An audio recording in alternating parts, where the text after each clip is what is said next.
Hi Liz, hi Frank. How are you both Hello. in this sunny time? Very good, thank you. Very good.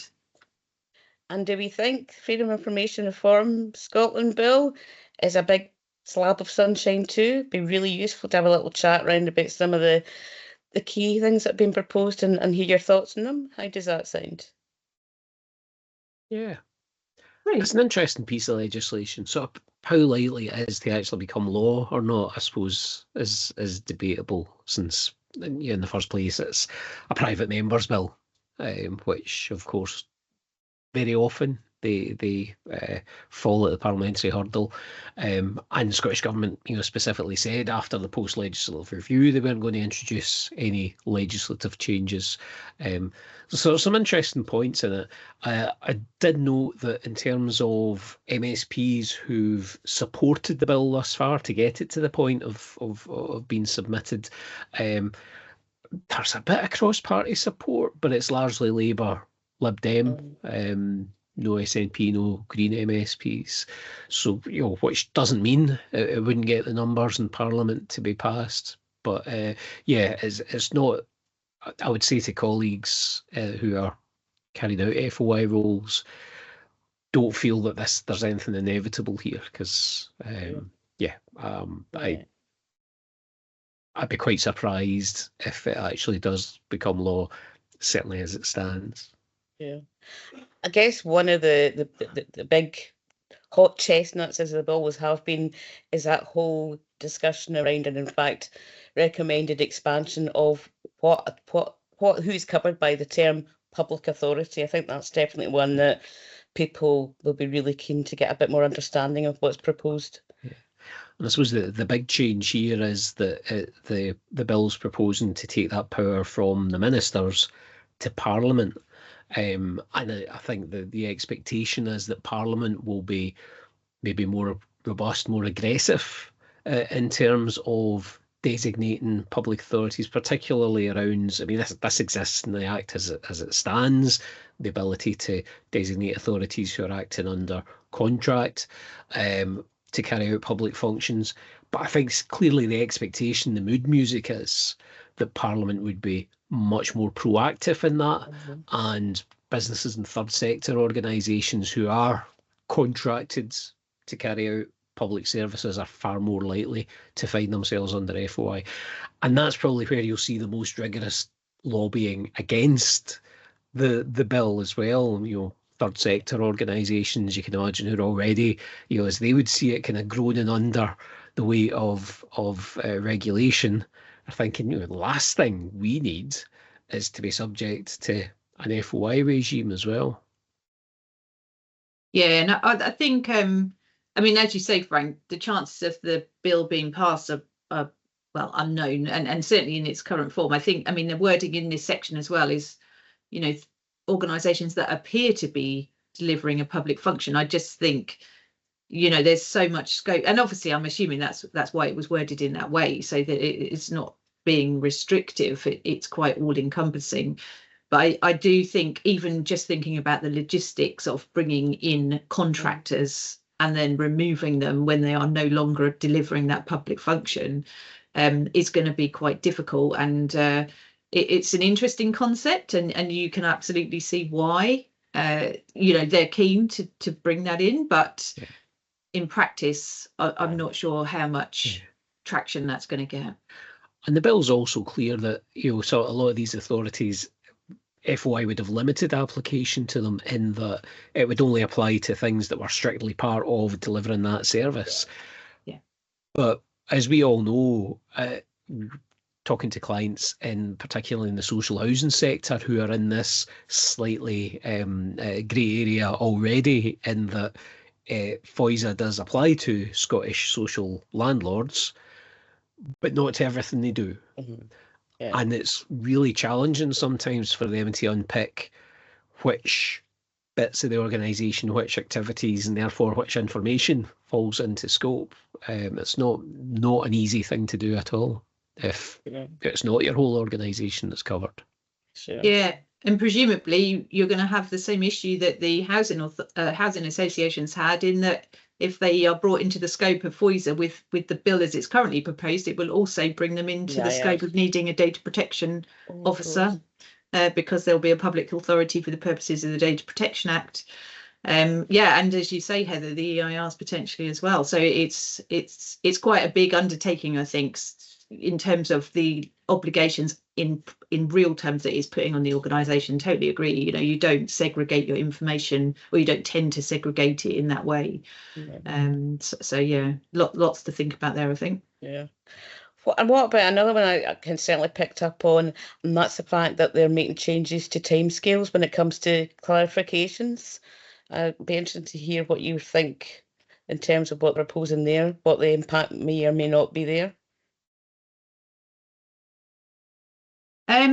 I think, again, in principle, I think this is a good idea. This is obviously aimed at authorities that are perceived or possibly actually waiting until day 19 to respond with a clarification, and in effect have another go at the 20 working days once they get a response. So of course, when the response is responded to at the moment, if you put out a clarification, you get a response, then that starts the 20 working days, whereas the proposed change is that it will not reset the clock. It will stop when you issue and restart when you receive the response. I'm not sure it will have the intended impact. I do think it's something it's worth looking at, definitely, but I think what may happen is people just will not clarify requests. They may try to go down the route of saying that it's not defined or it's not valid, whereas at the moment the clarification, certainly in my experience, is whether or not it should do, because you very rarely get clarification issues at the appeal. So we don't really see a huge number of rulings on that, and I think perhaps we would start to, certainly, if that change came in. So yeah, be again interesting to kind of think through on a practical level. Easy to implement, would say that. So that's probably an easy one to implement, but I don't know what you think, Frank. Yeah, well, I think certainly the legislation as it stands, this idea that, you know, the clock restarts once you receive clarification, or really the clock doesn't actually start till you receive clarification, is based on this idea of validity, that it's not yet a valid request until you've got the name of the applicant, an address where you correspond with them, and a description of the information they're looking for. So what the Act is assuming is that we're going back to clarification because we don't have a usable description of the information they're looking for. We just don't understand. We don't get the request, and we need further information from them to allow us to start. And then you've got a valid request, and then the clock starts. I think in practice it's greyer than that, isn't it? That I think a lot of public authorities will say, well, we're going back for clarification. Are you, or are you going back inviting them to narrow the scope of a request? Quite often I find there's a little bit of overlap with ideas around the cost limit. So sometimes I hear public authorities saying, we'll go back for clarification. Well, no, you had already had a request which clearly described what was being asked for. You already had a valid request. You are maybe inviting the applicant to finesse it a little bit. So yeah, I do sympathise with this part of the bill, because it is gamed at times by some public authorities, I think it's fair to say. Sure. And what about publication schemes and the proactive publication of information? Obviously, that's been in some ways maybe not as successful in delivery as it is in theory. I get the gut feel that this is actually some good recommendations here, or proposals. It was certainly what pretty much everybody said at the post-legislative review, including the Scottish Information Commissioner. So I think that this part of the bill is an open door. Nobody loves a publication scheme. Almost nobody uses the publication scheme, and it is a kind of 1990s way of thinking about the issues. So yeah, I think certainly that aspect of the bill would be pretty much universally welcomed. I don't know of anybody who's fight in the corner of the old-fashioned publication scheme, because it is clunky and nobody looks for information that way in 2025. Sure. And particularly since generally in a lot of organisations, they just generally make things available, but they do it in a broader sense. So it just makes sense not to be having something that is so bound by specific rules in it, and just make it easier, which, as you say, everybody would applaud. Any other thoughts you've got on that, Liz, before we kind of turn to the last key proposal? I mean, to be honest, completely agree with what Frank's saying here, and you do have to question the benefit of the publication scheme in terms of, is it really delivering for the public, in terms of helping them and enabling them to access information? Because certainly I don't think it is in its current form, for all the reasons we've just said. But of course, it still takes time and effort to produce and maintain it and update it. And, you know, and I mean, having said that, of course, I think the vast majority of information that is available in most people's publication schemes at the moment will remain available. I think there's probably very little, particularly, obviously we don't know what might be in a code of practice, but I'd be very surprised if for the majority of people this actually makes any massive change to what they're actually publishing in terms of the documentation and information. But hopefully it will encourage people to make it available in a more accessible way, by which I mean, you know, searching and tagging and you know, making sure that actually people can find the information they're looking for, because actually that's a massive benefit to public authorities, because it means they won't have to deal with the inquiries for people that are looking for it. Yeah, so absolutely.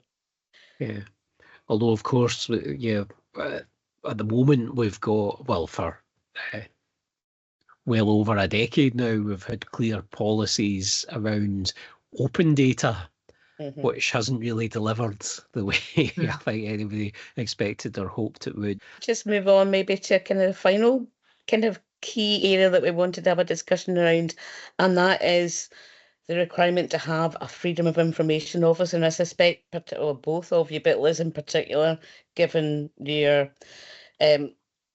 work, including your PhD around the data protection officer role, what do you think of this suggestion? I mean, in principle, again, I think it's a good idea to have statutory recognition that skills are required to deliver against the legislation. As it's currently written, it's quite a lift and shift of the DPO role. And my concern is they're actually two very different pieces of legislation impacting organisations in very different ways, regardless of the type of organisation. And every organisation will be different, obviously. But I'm just not convinced the role writes across in the way that it's being done, because there are just so many different aspects to freedom of information compared to data protection. And the concept of having, you know, somebody in the role of FOI, and of course, if we're saying it's an advisory role, well, that's good. That's so, you know, the same as data protection. It's advisory. It's not decision making. But ultimately, if you're advising on, for example, the public interest, I think you start to get into some very tricky territory. And, you know, it's encouraging that decision making process to be taken elsewhere. Yeah, I just think there's going to be a lot of challenges in terms of actually what are the responsibilities of the freedom of information officer, and to what extent do they go? It's back to that practical application against what feels like in theory a good idea. What do you think, Frank? Yeah, I think I agree with Liz, and I think it is an interesting idea to have a statutorily designated role holder. But you absolutely, FOI and, you know, data protection law are very different beasts. I mean, FOI, well, I suppose here's a point for discussion in itself, that of course data protection law is looking to balance the human rights, essentially the human right of privacy against the need organisations have to handle and process data. And certainly historically, we haven't really thought of FOI in those terms in Scotland and the UK, albeit there's the Magyar decision in Europe, and there are a lot of campaigners now who do talk about FOI as being a human right. So maybe there's that wider issue, that wider discussion that has to be had. How do we see transparency, openness, and the right of access to public information? Do we actually see that sitting amongst human rights? In which case, you then have that broader duty that somebody like an FOI or a transparency officer would be working to balance. So I think it's the ambition of having a statutory FOI officer like a data protection officer is maybe it's going beyond the jurisprudence and the thinking that we've had in this country up until now with regards to FOI. But maybe that is a discussion that has to be had. Do we want to elevate the concept of transparency, openness, freedom of information to the level of human rights? Which I know some people argue that's already there. Yeah, I'm not convinced by that argument, although I would have sympathy with a move in that direction. Sure. I think one of the interesting things about this as well is, in practice, again, assuming it did move forward in a kind of a similar way to it's currently being drafted, almost certainly in most public authorities, the DPO would be the FOI officer. Yeah. And both legislation potentially carry this point about no conflict of interest. Well, yes. I think you'd really need to bottom out, actually, is there a conflict of interest between compliance with those two legislation? And most of the time, I don't think there is, but there is potential for it. And it's looking at, potentially, I'm talking around where you've got requests for large volumes of personal data. Yeah. And I think that's going to add complexity, certainly for some organisations that are holding huge volumes of personal data. It then suddenly becomes quite difficult. So you are talking about a new resource, really, if you're going to implement it as intended. Yeah. But lots of discussions to have around that, I think. And I suppose the flip side of that as well is that, it's a vast task a data protection officer has, particularly in a lot of public authorities, that requirement that they have to be involved in all matters relating to the processing of personal data. But I think it's interesting that the proposal here is that the FOI officer would be involved properly in a timely manner in all matters which relate to access to information. Lordy, that's all matters relating to access to information.